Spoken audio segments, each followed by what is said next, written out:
Hello, welcome to Novel Companions. I'm Dalie. I'm Madison.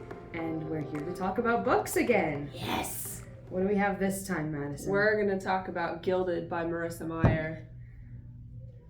It was very exciting when we found out about this book because we love Marissa Meyer. I love Marissa Meyer. She is probably my favorite author right now. Yes. Yes. No, I would say yes. The queen of fairy tale adaptations. She's wonderful. Basically.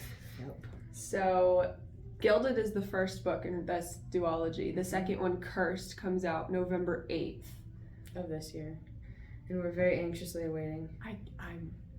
It stresses me out every time I think about it. I need the book. I need this book. I need to know what happens. But let's do a quick summary of this one before we get too ahead of ourselves. Ta-da. So Gilded is a fairy tale adaptation of Rumpelstiltskin, which is very interesting because not a lot of authors choose Rumpelstiltskin. I've only ever read one other adaptation of it before. I think me too. It's not usually like the fairy tale that I gravitate towards. Yeah. Originally. Yeah. But But yeah, it provided a lot of fun material for Meyer to play around with, which was nice. It really did. It's gorgeous. So, main character is named Cerilda, and she has been, I guess we can say, touched by the god of lies. Yes. And so she's got like this like spiral of gold in her eyes. And everybody sees it as like this huge curse and hates her for it. And because she's also a very gifted storyteller. Beautiful storyteller. Yeah. And I love when authors use stories of their characters to further the storyline. Yes. That's just like so a fun. Personal favorite of mine. Good trope. Yes. And well done here. Very good. So beautiful. Yeah. So she lives with her father. She does, the miller.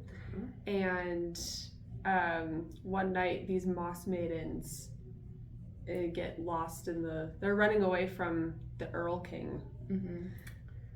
The Earl König. Oh, is that what it's in German? Yeah. Oh, that's cool. Yeah. Let me just whip out my accent here. Yeah. Well, you have a good one. Oh, thank you. It took me a long time. But so it's the full moon, and so that means that the Earl König and his henchmen are going out hunting, and so they were tracking the moss maidens that Cerilda helped hide in her cellar. Yep. And to distract the Earl King, she concocts this bogus story about how she can spin straw into gold. Like, she's really reaching for anything to kind of take his mind off of these moss maidens so that she can help protect them. And so it works. I mean, he forgets about the moss maidens, but Cerilda becomes his new target instead, because he wants that talent for himself. So he kidnaps her the next full moon, and he sets her this task for spinning an entire room full of straw into gold in his dungeon. And then so she's obviously distraught and crying and totally desperate, right? Yeah. And then magically appears this guy, I mean rescue of all rescues, right? Who conveniently has the talent that she needs. And but he says he requires payment, and we forgot. So since she rescued those moss maidens, they gave her payment of a ring and a necklace. Because that's the way magic works in this story. Yes, is payment. All magic and comes with a price. Yep. For you Once Upon a Time fans. Yes. So she, he says, I can do this for you, but you've got to give me something. I require payment. And she's like, what kind of magic is that? That's bogus. She's like, that's really inconvenient for me. I don't like that. So she gives him, I don't know what she gives him first, the ring, the necklace? The locket. Okay, the locket first. Look at you. And then, so he sets about spinning this gold, and obviously they've got a lot of time. They've got some time to get to know each other and chat. They talk. Yep. And then just as the story progresses, it becomes apparent that there's more than one secret about the Earl King. After that, every full moon, the Earl König comes back for Cerilda again, and she even tries to run away and take her father and escape, but obviously you can't outrun The Earl King. Okay, so I don't know if it's been obvious how much we like this book, but if you haven't yet, or you haven't read any Marissa Meyer, this is a good place to start, I would say. Yes. Go out and read it, and then you'll want to buy it. Yes. So it doesn't matter if you just buy it first or not. So, but there's our stamp of buy it. Yes, there's our stamp of approval. Yep. It's beautiful. So what did you like about the book specifically without going into what did I like about it? Yeah. Oh, just man. In general. Okay, so I took 7 years of German. Yes. Right? So obviously you're immersed in the culture. I find it so hilarious, the tales that they tell their kids in that culture to get them to behave. And so I loved being reminded of that culture, but in like a new fairy tale way. It was a dark fairy tale, and normally like it's not, normally they get like really dark and you're like, I don't really like this, Yeah. But this was fantastic. I liked how brilliant she is weaving details. Oh, yeah, Not just this story, but all of them. No, yeah. That's something I love about Marissa Meyer is she's so good with her world building. She's really, really good at giving you enough information for like the foundation of this world that she's made. To keep you interested. But so you know the workings of it, and you can kind of get a good feel and a good image in your head for the world, but then she doesn't overwhelm you with a lot of details.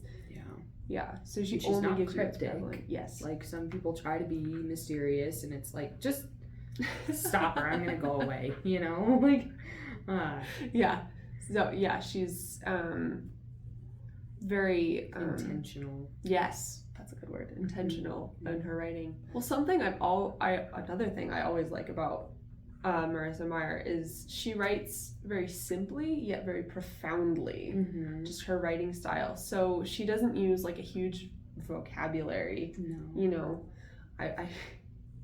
I don't have the best vocabulary, but it's still really frustrating when authors try to use these really big words. My gosh. It's like that episode of Friends when Joey goes and like uses the thesaurus for Monica and Chandler's adoption rec letter, and they're so confused. My oversized aortic pump.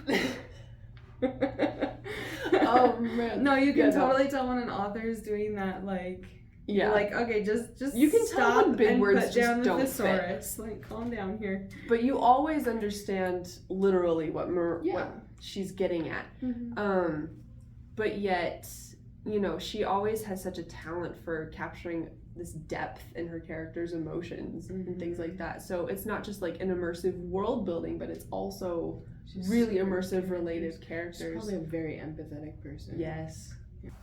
All right, so the first thing that I will say before I go into some German lore, because I really want to explain that to you if that's okay today. Yay! Oh, I'd love that. Okay. So, it does start out kind of slowly. If you find yourself kind of lagging, don't worry, it gets better. It does. Much, much better. I don't know. I gave the book to my mom as soon as I bought it, and she read it. And she read it. She told me she was going to, and I was like, "You're gonna love it." Okay, so what'd she think? Well, she kind of agreed with you that it took a little while to get into it. And I had felt that way in the beginning, but I think honestly that was just a reading slump for me. Because looking back, it's necessary. No, yeah, and I think that's because, like Lunar Chronicles, it's the world that it's set in is familiar. Our world, but it's like several decades into the future, like maybe a century to in the future. So you're kind of familiar with the world already, but this one is completely new. Like she's built it up from scratch. Yeah. And so you do kind of need that background information to get a good feel for what's going on. And because it is an old world. Yeah, so carriages and castles and so it may come across as a little slow, but just stick with it. It's important and it does get better. Yep. Okay, so let's get into this one. The Erlkönig is a famous poem by Johann Johann Goethe. Yes, but you've heard of Goethe, right? Goethe. Yes. And he originally wrote it for some like lyrical festival or something a long time ago, and it's this creepy as heck thing, and I love it. It's basically it starts off. You want me to say it in German or in English? I don't care. Go for it. Okay. It starts off, wer reitet so spät durch Nacht und Wind? Es ist ein Vater mit einem Kind. Mit seinem Kind, sorry. And it says, who rides so late through the night and wind? It's a father with his child. And so basically it goes on to say, and maybe I'll post a picture with like all the lyrics or the words to this poem somewhere, so that you guys can all read it, German and English. Honestly, in I think it was 3rd or 4th year German, we had to memorize it and recite it in front of the class. Yeah. Oh, okay. So it goes on to say, like, he's holding his child tightly, he's riding this horse, it's really dark, really windy, really creepy. And the kid's like, Dad, do you hear that howling? And he's like, no, my child, it's just the wind. And he's like, Dad, do you see that shadow? And he's like, oh, it's just the moonlight, stuff like that. And so his child is really worried, and the dad's just like, you know what, let's just get home. And then at the end, the child's like, Dad, it's the Earl King, he's reaching for me, he's coming for me. And the dad's like, no, it's nothing, just brushing it off like sometimes we parents do, Yeah. Like, oh, you're overreacting. Oh, and you're then okay. You're okay. You're the fine. very last line, and it says he looks down and his child was dead. That is Das Kind war tot. Man. Like, just because the Earl King had come and stolen his spirit right in his father's arms. Like, creepy, right? Yes. Yeah. So there's that. So he like, German lore comes and steals children's spirits, which happens in the book. We see that. Yes, we do. As well as occasional stealing their bodies too. Yes. Creepy. I loved it. And then the Nachtkrab, the birds. Oh. Yeah. That's how you pronounce that word? Yeah. Nachtkrab. I admit I did not take any German at all. So mostly when I came across those German words, it was just like reading along, image, like the word I recognize going on. I do that sometimes too, but that's Nachtkrab. Okay, good to know. It literally means night raven. Oh, okay. That's cool. So in the lore, they don't have eyes. They've just got, like, they were picked out and eaten and whatever. So they tell their kids that if you don't go to bed, the Nachtkrab are gonna come, right? And if you look into this raven's non-existent eyes, then you're gonna die. Or he has, like, holes in his wings, and if you look at his wings, you'll get diseases and things. So they're like, go to bed, or else you're gonna see Nachtkrab and you're gonna die. That's intense for a kid. Right? No, seriously. Yeah. Wow. Just like, I mean, you guys have heard of Krampus, right? Yeah. Krampus. So how did you feel those translated in? Oh, fantastically. Yeah. Fantastically. It was cool to see it in not just scare tactics, in an actual, story. Like, hypothetically, this is happening where these exist. Yeah. And I thought it was kind of cool. It's actually really funny because you were just talking about it. That's the first time I've heard the story, and I get chills a little bit actually. No, I was sitting here listening to it. Sorry, I was sitting here listening to you tell that story, and I was like, you know what? That sounds like it was meant for Marissa Meyer, just so she could play around. Just because I'm hearing it second after reading the book itself, and so wow, like, it's amazing how well she made that fit into No, she really did, because it was one of those things where I was reading along and it said the Erlkönig, and I was like, wait a minute, I know about that. So cool. Like, I didn't know that it was going to be German lore going into it. Go read it. Let us know. You'll love it, and then you'll have your calendars marked for November 8th too, because I wrote in my notes, need the second book ASAP. No, seriously, I'm going to go home and pre-order it right now. Well, not right now, once we're done, but yes. I'm going to go home and pre-order it. Right now. Yes. Get on your phone. Now, if you don't mind, we're going to start talking nitty-gritty spoilers here. So if you haven't seen it, goodbye, and we'll see you later. And if you have seen it, welcome back. Yes. Shall we talk about Gilded and Serilda? Oh, please. Oh, please. Does she know how to write a man? Did Gild remind you of Thorn at all from the Lunar Chronicles? Oh, a little bit. I got Thorn vibes. It was like, you cheeky little trickster. Yes. Oh, yeah. The only thing is he wasn't quite so cocky and himself, not quite so much. You know. But yeah, a little bit. He's got the same charm. He's got the same kind of charisma. I actually kind of was him. thinking about Jest a little bit. Oh, really? Yeah. Okay, I will admit, I need to read that book again. Yeah. I read it 1.5 times because it broke my heart and I haven't been able to go back and read it. So it has been a hot minute. But yes, I never get tired of the trope of two lonely people finding each other and being lonely together. Mm-hmm. Like, it's heartwarming. It's just all these two people who have been ostracized by the people that they're around have like come together and they meet and they... You found your person! Yeah, they find they have a lot in common and, you know, they have a person now and it's so exciting. Cute. It's charming. Yes. Because you never want anyone to be alone, and when you've seen them alone and then they're like, oh, a person, and you're just like, you're invested. Yeah.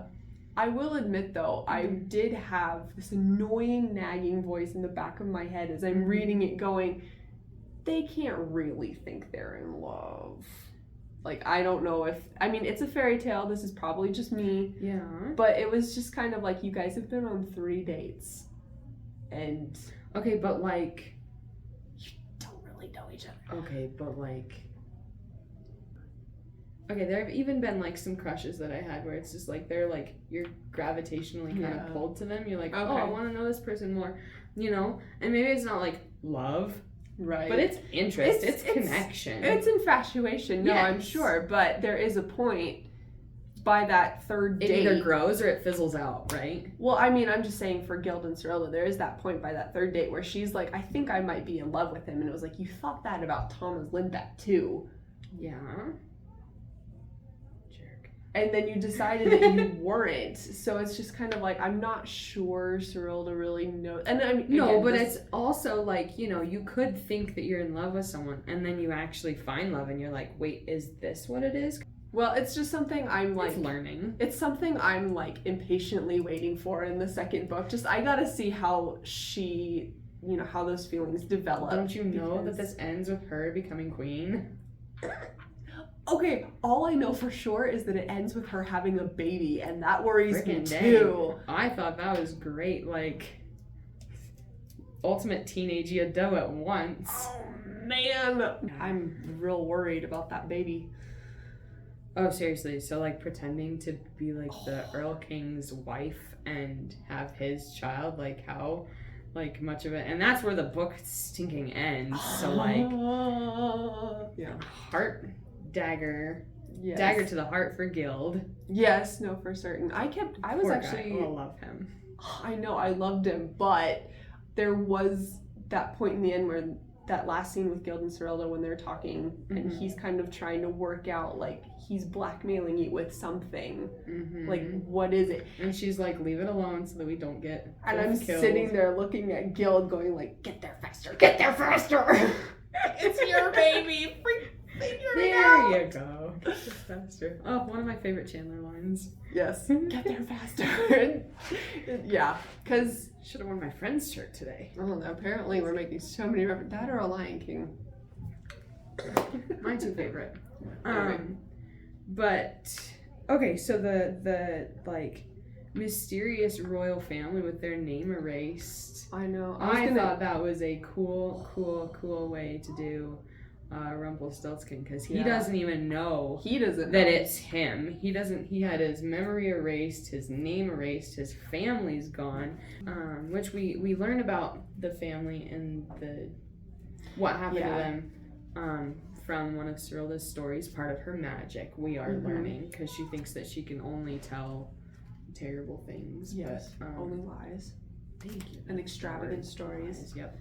But it comes to be that, you know, we know that it's history. Yeah. And his name has been struck out from all of the records as well. Like, there's no evidence of his name in the Earl King's palace. on gravestones, in history books. Yes, it's completely gone. So familial records. I wanted to ask you, do you think Meyer's going to keep the name Rumpelstiltskin? Because it starts with an R. It starts with an R. So do you think she'll keep the name Rumpelstiltskin, or do you think she'll try something else? I think she'd try something else. Yeah. Mm-hmm. I don't know. Cause what do you think? Oh, I kind of wonder if she would keep Rumpelstiltskin. I don't think she really will, just because I'm not sure it really fits the tone of the story. But it is German. But yeah, it is German. Which is probably where the, like, idea came from. Like, yeah. Oh, let's go look into German history. Yeah. War, but... So, we'll have to see. That's something I'm curious about. Oh, you know, I didn't even think about that. I was just like, what is it? What is it? Well, I had to, like, tamper myself down because I, put together the initial R with family name that's missing, and I was like, I know it, it's Rumpelstiltskin. No, you don't actually know that. Calm down. We have to read the book. Right? No, I feel like she's gonna do like a bait and switch though. Oh, okay. Like just to keep you like, yeah. Oh, you thought you knew it. Yeah. Shaking my finger at you. Yeah. I That's exciting. thought that was so cool because it's, Gild. Maybe we should mention his name was the Gilded Ghost because he doesn't. Yes. He doesn't even know who the heck he is. He's just trapped by He's a Earl poltergeist. King for trying to rescue his sister. So he doesn't even know his identity, his history, his name. He's got nothing. And when the name is said that will free him, he'll remember everything, and then Yep. It's so great. I just remembered kind of reading about Gild's face when Cyrilda's telling him, like, no, the story I've been telling, like, I didn't realize, but it's you, it's about you, and he's just like, another dagger in the heart. Just I feel for him. Yes. Just man, very emotional. Yes, I love it. Okay, so great. We were talking. You did mention briefly that it's really cool, the irony how Cyrilda has been marked by this god of lies, and she tells all these stories, and everyone hates her. For it, except for the kids. Except for the kids. Oh, because they're like, God, tell us the story all the time. And as kids should. Mm-hmm. It's wonderful. Yep. But we learned that she's actually telling history. She's telling truths that people have forgotten, which I thought was so cool and so clever on Meyer's part. It's a good like storytelling tactic, and it's a good like. Good use of irony. Yeah, I approve so much. Right. It kept making me think of Brave. Just legends are lessons. They ring with truths. Yes. Well done, Meyer. I love that use of irony. Mm-hmm. It's just like, you're so smart. That's brilliant. Mm-hmm. Yeah. I had to gush about that for a minute. What did you think of the shrub grandmother? What? A little witch. That answers that question. Not my favorite. She was just a big old crank. Yeah. I thought she was hilarious because, kind of in the stories that Cyrilda tells, you kind of get the sense that she's supposed to be like a foil to the Earl King. Mm-hmm. It's like the Earl King is supposed to be like evil incarnate, and he's this horrible person that murders innocent children. So you kind of, when you are she's first the protector. When you're first introduced to her, you're expecting to read about someone. Grandmother. Yeah. You're expecting to read about someone who's like good for the sake of good. Mm-hmm. But you don't get that. She's not actually a foil for the Earl King's evil. She's more of a foil to his selfishness because he does what he wants just because he can. But it's like she actually sees the bigger picture and is like, no, we need to do stuff for the sake of everybody, and that means you're screwed, like royally. Yep. So I thought that was really cool. That's a good way to put it. Is she sees the bigger picture and protects everyone, not just the one. Yeah. So it was just like I was expecting to like love her and like, oh, this is the person we need to see, and then she's like, nope, and you're like, thank you. I thought that was hilarious. It was a little frustrating, but it was more like, just like, I need your help, and she's like, no, and it's just, yep. I thought that was so good. You got yourself into this, dearie. You're gonna get out of it. Dead. But I'm also like, okay, going to the end, Cyrilda and Gild need to find a way to get in touch with the shrub grandmother because she knew him before all of this happened. Yep. So it's possible that she knows something, but she can't help because. Well, it makes you wonder if her memory was erased about it. Oh, I gotta know. I wonder. Or if she sees him or, something that'll trigger. I wonder how big of a role she's gonna play in this next book. That's true. I gotta find out if I'm right, because I'm like, I bet the Shrub grandmother is gonna be like really key player. Yeah. Probably, actually. Because Cerilda doesn't, she's an even bigger pickle now. Oh, Which, man. by the way, love incorporating this firstborn child thing into it's actually Gild's. Oh my gosh, yes, it's actually Rumpelstiltskin's child. Oh my gosh. Because then she doesn't have to that child. I keep going in circles every time I think about it, because it's like, okay, the Earl King thinks that he's gonna get this baby. Mm-hmm. But the baby's already spoken for. Yep. Because it's Gild. So you're just like, okay, so... But Gild doesn't know. Well, no, Gild doesn't know, but, he'll know by the end. Obviously. He's got to know by the end. So he'll take the baby, and you'd think, okay, so the baby will be safe with Gild. But not really, because Gild is still stuck in the Earl King's castle. Yes. So that baby's still not going to be safe. No. And Cerilda's most likely gonna end up dead if things go sideways, because he won't need her anymore. They're gonna. So I go in circles and it stresses me out. Right, because the Earl King thinks then people will think it's mine, but then he doesn't know that, baby's gonna be taken. It's that poltergeist baby that you hate. Yeah, no, you don't expect that. You don't expect that, but it makes more sense when... At least to me, it made more sense when the Earl King did the same thing to Cerilda and cursed her in the same way that he had cursed Gild. Yeah. So you're like, oh, I guess I can see that. She's trying to rescue the poor children. Oh, those poor babies. I gave the book to my mom. I gave the book to my mom, and she was like, is this going to end well? And I looked at her and I deadpanned, everybody dies. Which is a running joke in our house. Right. Because my mom is just not gung-ho about anything if everybody dies. Yep. And so that's what I tell her when she asks me for the ending of everybody dies. But I actually kind of told the truth. Right. So we've been talking about it a lot, but are there any other predictions you have for the second one?